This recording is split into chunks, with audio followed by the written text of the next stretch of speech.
when you're in the middle of chasing that next promotion, it's easy to lose sight of what you're really looking for. Welcome back to CommStreet Business, where today we'll be exploring the topics of uncertainty, exploration, and curiosity. Our guest today is a Sauder alum who graduated with a major in business and computer science. With his vast experience in business profession industry and Big Four, I believe that our guest today will have plenty of experiences to share with Sauder population. So please join me in welcoming Gary to CommStreet. Thank you so much for having me here. Really appreciate the opportunity to speak kind of with the Sauder kind of community, as well as to kind of some of the younger folks who could maybe benefit from some of the advice that I have. Perfect. Thank you. And feel free to introduce yourself. Like, could you tell us a bit more about your experience in Sauder? Like, what was your professional journey as well? How did you get to the place you are today? Yeah, so I actually get started with before I joined Sauder. So did my kind of high school years in Richmond. When I graduated, I was like, what should I do? Like, everyone around me was going into Sauder, so I was like, hey, why don't I just go to Sauder? So I didn't really have a really clear decision as to where I was going to go. And then when I was applying to Sauder, I was like, one of my friends was, oh, you're really good at computer science. Have you considered the Bucks program? And that's how I got into the Bucks program. And then kind of that went ahead. And then for 4 years, 5 years, I did the Bucks program, completed it, did a bunch of internships, and then that's how I landed my first job. So that's how it went. I did my MBA at INSEAD afterwards, after working for around 8 to 9 years, and I came back into consulting after I finished my MBA. So kind of a quick summary, it's not very predictable in the sense that I knew what I wanted to do, but at the same time, it's kind of very linear in terms of one thing happening after another. And then I'm here where I am now. Yeah, I guess like that also touches on like our main topic of like uncertainty. You graduate uncertain about your future, but I'm glad that it worked out in the end. Yeah. So I guess that's a great segue to our first question. So like you graduated during very uncertain times, during various degrees in your various stages of your education. And so like what patterns and lessons did you think stand out during those experiences? I think I'll start off with saying what didn't really stick is like all the hard skills or the specific knowledge that you learned in class, they're important, but that's not what the key kind of lessons I would take away from it. It's your ability to learn something new on the spot, to figure out how things work, to kind of be like someone who doesn't know this topic from the start, to becoming a very expert in it. I think that the problem solving and the learning capacity is the most important part of kind of navigating kind of uncertain periods. Right. So like less so on the hard skills, that more so on the soft skills that you think is actually the ones that sticks with you, and especially into your career. Yeah. And I think on top of that, I would say is opening like different doors and taking that experience to learn from it. And that's where you build your capabilities and skill set and grow your experience so that as you move to your next role, that's where you're going to excel and accelerate very quickly. Right. And then speaking of opening doors, like progress is kind of hard to measure for a lot of people, especially when the path isn't clear. So how do you yourself measure progress, and how are you progressing forward then? I think it's hard to measure progress, to be honest. Like, is it completing one milestones, or is it having a promotion or achievement? I think for me personally is taking the step. I remember in the first year, I was like, oh, I was in one of the classes, and I was like, I don't know the answer to this question. Is it okay if I don't make a decision because there's XYZ on this side and ADC on this side? It's like both has its merits, both have its weakness. Like, how do I decide? And then the prof said, well, a lot of the times in life and in business is that you never know what the right answer is. You just have to take a step and move forward. And progress in this case is taking those mini steps. Whether it is the right step or the wrong step, taking step is the most important because you're moving yourself into a new environment and you're exploring the possibilities there. Sometimes it might be that it works out very well. That's progress. But sometimes it might not work out also. And that's also progress because you're learning through failure. And even during those failures, you learn skill sets and experiences as to what you should do and what you shouldn't do. So I think progress is being determined that in uncertainty, just moving ahead, brave it, make the best decisions that you can make at that point, and then move forward. Right. And I guess like talking about like taking steps. I know for myself at least, like I take a lot of steps and they may not be the most correct direction or in like the correct pacing. So I off script a little bit. Yeah, no worries. Could you tell us a little bit about like any missteps that you've had and how did you learn from them? And just to clarify, you were like, you're talking about maybe if you could just clarify that question. No, yeah, like any steps that you thought was like a wrong step, like looking back at it, maybe you could have taken like pivoted into a different direction. Okay. Any mistakes that you thought you could learn from? I tend to not do that a lot because hindsight, of course, I know the result of it. Right. I can say, oh, I should have done that. But if in that situation, you really considered all the different possibilities and think about, hey, is this the right move? Stick with it. Like, just stick with the decision you made because at that point, that's all the information you have. And that is ultimately the right choice. There's no way you could like predict the future and say, if I knew about that, this is the decision. So I would say that's kind of how I would approach like looking back at different experiences and steps. Right. And then I will say that was a very healthy mindset to not always look back and like regret. I think a lot of students at Sauder could probably learn from that and try to make themselves better at the end. And I guess a lot of students consider going to networking events and creating these relationships as a step for them. And so how has like networking and creating relationships helped you during these uncertain phases in your life? I was kind of separate this into two areas. One is on the professional side and then one that is more personal, like family and friends. So definitely on the professional side, I would say the network, your networking can open a lot of different doors. Again, the opportunities and the possibilities. I could tell you that there are so many jobs out there that are not listed, right? And they could even create jobs if you're the right fit. So the network that you have could bring you opportunities that you don't expect. Right. Also, like even if they don't open like job opportunities or things like that, you just learn more about how things operate. Whether like you're stuck on a problem, like how do my colleagues or my network solve this issue? Or you're looking to move into a specific industry. How do they operate? How do I speak their language? Those are the people that you want to tap. And those are the people that help you continue to learn, to take those little steps to move towards where you're going for, right? And then moving on to the second part is on the personal side. I think when we're in a business school, we keep thinking about our network as business professions. But equally as important is your personal network, your family and friends. Because I could tell you that everyone is most likely going to go into an uncertain period or a difficult time. Your business connections will be there most of the time when things are good. But when things are going bad, they're likely also in not the best position. Right. And they want to help you. It's not like out of bad intention, but they might be in a pickle themselves. Like the job market's not good, the economy is not good. And that's where you need a really strong like family and friend group or like a support network to make sure you go through those times. Because those people are going to give you the kind of perspective that maybe other people wouldn't tell you, or to help you think through personal things that might impact that career decision. So I would say when you network and build relationships, yes, the professional ones are important, but a lot of people forget about the personal side. And that's one of the big advice that I would give is don't forget about that side. No, I completely 100% agree because I think even sometimes like myself, I forget to call my mom. I forget to talk to my grandma. I forget to laugh with my sister. It's very easy to be very focused and have a tunnel vision with like our business and professional connections, but then lose some of the friends and families along the way. And so I think that's a very good piece of advice that I hope our Sauder students and our listeners can really internalize and connect. Call your mom, call your parents, have fun with your friends. But I guess, and you mentioned that sometimes like you may be in pickle and sometimes these relationships may not be in best spots as well.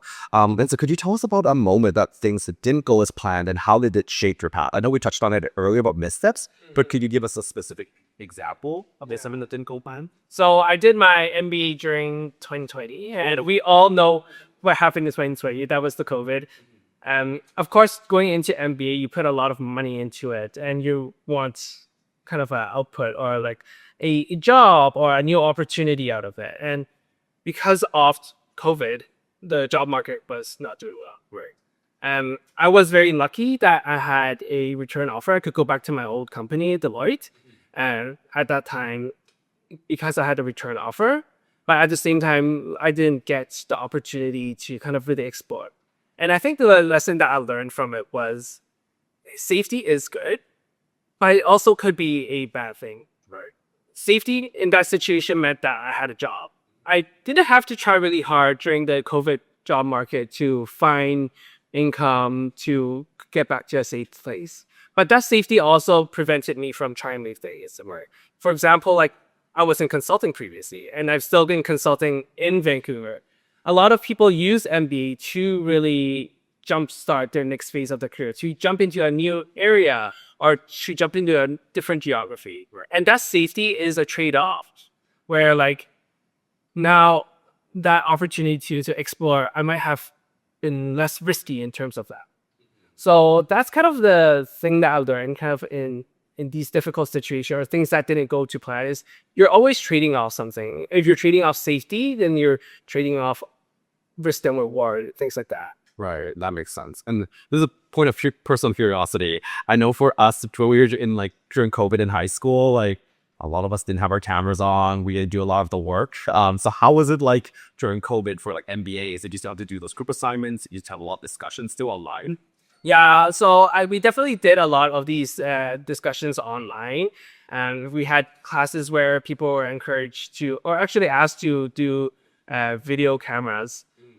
We still did like informal networking. We did like groups of 6 that we connected together and things like that. So we still really emphasize the networking and personal connection side of things because again, that network is very important, and part of the MBA experience is that connection building. So in addition to those video conference and video classes, we definitely still try to sneak our way across and do some of the networking in person, but in a kind of safe environment. Right. Okay. Good to hear that there's still always trying to explore and we're trying to make friends and create experiences. And I guess like you touched on this earlier, like that you didn't have a lot of ability to like jump to different areas and take risks. And like I know some people love to jump jobs and like change different industries, and they consider that like a meaningful experience or that it's like a meaningful career for them that they're able to jump constantly. And so how has your definition of meaningful career evolved as you've progressed through your professional career and also maybe your educational side? I think for myself, I want to answer that first is meaningful career has jumped from, oh, I want to be like the C-suite level. Right? And because it shows that I'm capable and things like that, to more, I want a balanced career now. Like I mentioned about personal life and things like that, and also having that personal network, being able to spend time with them. And I think the change in that was kind of the pandemic and kind of all the things that are happening is that, hey, like you could earn a lot of money, you could have a lot of success, but like, what are you going to do with it? Is this something that fulfills you? And how about all the personal connections that you want to maintain? So my advice now, kind of pivoting from what is meaningful for me to what I would recommend for everyone is like really understand how you want to break or balance the scorecard in terms of where you want to put effort in life and what you want to get out of it. And understand that there are trade-offs. No one can do everything all the time, every time. You're just going to burn yourself out. I've seen many people who put so much effort into their career just to lose out on family. Like they get into broken families and things like that. At the same time, I've seen people who invested too little into their career and they're like, oh, I should have done this. This is a passion of mine that I haven't done. So whatever decisions you make, you have to understand, like, is this really right for me? And when you're in the middle of chasing that mixed promotion, it's easy to lose sight of what you're really looking for. So take moments to step back as you graduate or you looking for career. Is that career something that I'm looking for? Is that something that balances the right aspects? And I think that is where you're getting that meaningful career. Because everyone could for everyone is really different. Right. And like you touched on balancing as well. And a lot of our graduates nowadays are really facing the tough question of how do we balance long-term goal versus short-term constraints and realities. Like let's say the economy is super good, skills are changing. And so how do you suggest graduates balance that long-term versus short-term nowadays? Yeah. So I'm going to kind of jump back to my first answer a little bit. I talked about how it's very important to be able to problem solve, go into new positions so that you get that experience, so that there are future opportunities. And I'm going to kind of apply that to this question here, where focus on the short-term goals, because that is the most important thing that you could do at this moment, right? Take that step. That is progress. Remember, like take that step, try different things out. It might not be what you want, but it might lead you to opportunities for your long-term goal. That being said, I think at the same time, don't lose sight of what your long-term goal is, because when you're making decisions, you can think about like, hey, I have these 5 options. Maybe it's different jobs or different positions that you want to take. Which one is the most likely gonna bring me to my long-term goal? Right. And taking those mini steps that are probability based or calculated, saying, hey, I could move this a little bit closer to my long-term goal. Awesome. Let me take that and see if it works out. If it doesn't, sure, I'll take the next step. But when you when you take multiple of these opportunities to increase your probability, the likelihood of you achieving it is much higher than you trying to jump a big step, because the gap is going to be much bigger. So taking those little steps, how can I get closer to the goals? What is immediately available and what is going to land me a success? That's how I would balance the short-term versus the long-term discussion around making decisions. Right. And this reminds you a lot of like a idiom that my dad always says. He's like, win the small battles to win the war. Exactly. Right? Like could do small successes, small wins that accumulate to that overall goals. I think that's a good thing. Like reposition yourself to always look for those small wins, small achievements in order to get to your end goal at the end, right? Yeah. And I think there's a second component to it, is kind of the psychologist side of it, right?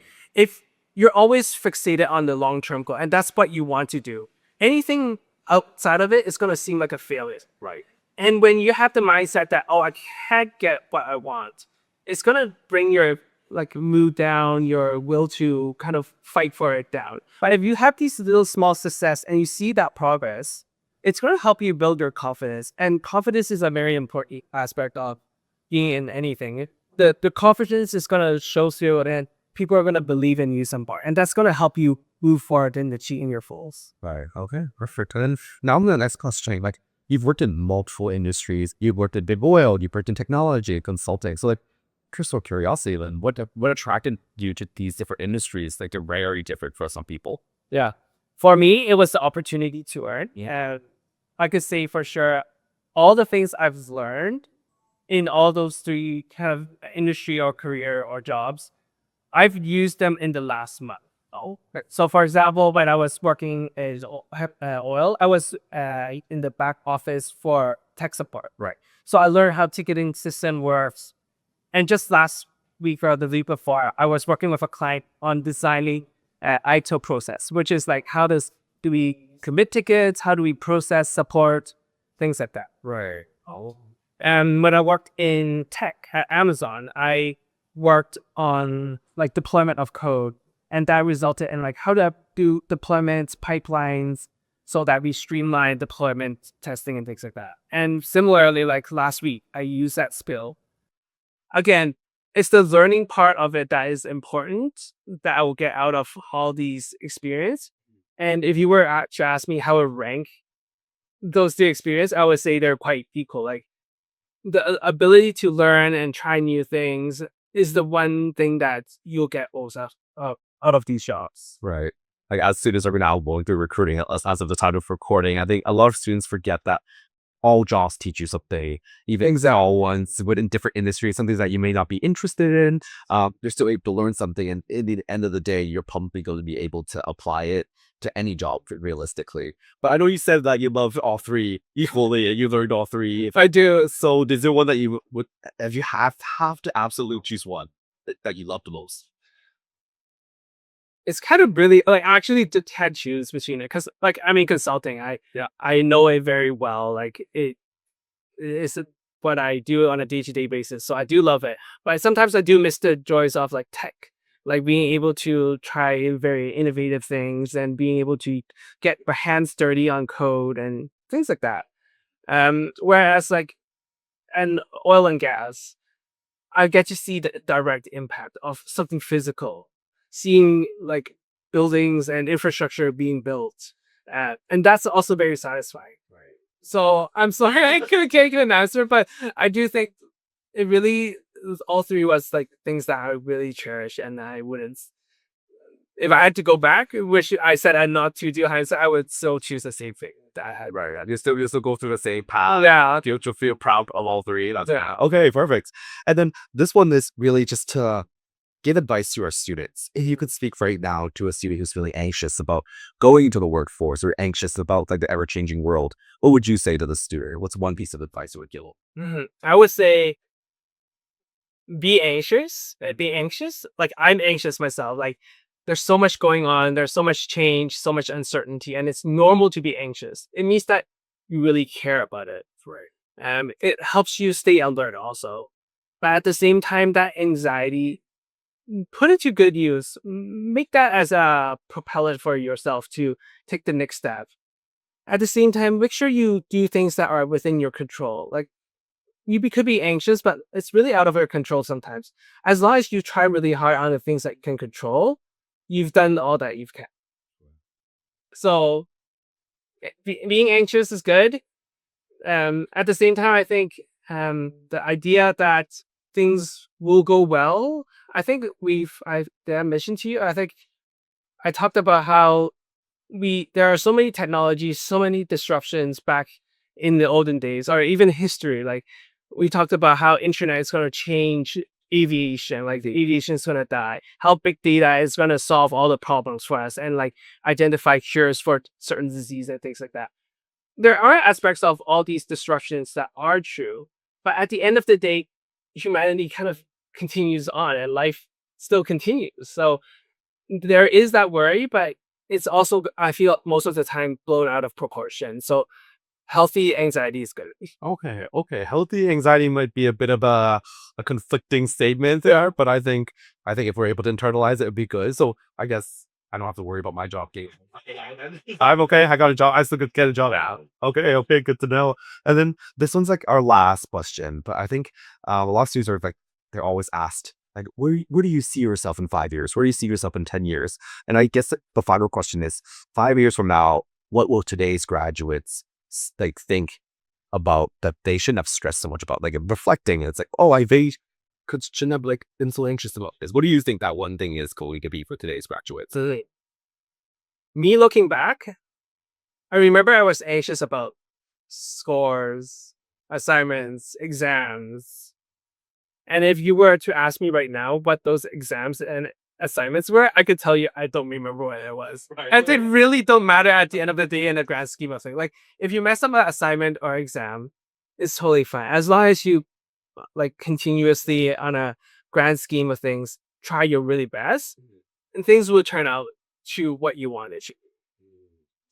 So focus on the big things. Like put 20% of your effort into the 80% of the things. The 20-80 rules. Like 20% of the things turn out to the 80%. So focus on that and remember those memories so that like a lot of the smaller things really don't matter at the end of the day. So I guess, I mean, we're not going to advertise to students to not do well on their assignments. Do your assignments. I have to do one at 2 hours. But that's actually, I think that's a really good thing is to end off on. It's just a lot of students still focus on the numbers, on their transcript, on like the little things of percentages.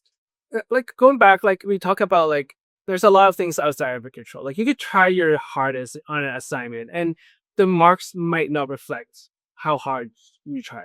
But remember the first thing I said was like through this process, the most important thing is how you learn, how you learn a certain concept, through uncertainty we're able to solve a problem. And those are the skills that are what is most important in the job. So focus on those. Try not to focus as much on the marks and kind of put the stress around it. But I think that's the final advice I would give. Okay, perfect. And I think that wraps up our episode for CommStreet Business. Thank you so much, Gary, for coming on. I think at least I learned a lot about uncertainty, how to navigate these uncertain paths, choosing between different paths and what to focus on. So I think our students will come away from this very fulfilled, very like getting a lot of insight. And so just to say thank you so much again, Yuri, for coming on our podcast. Thank you so much for bringing me here.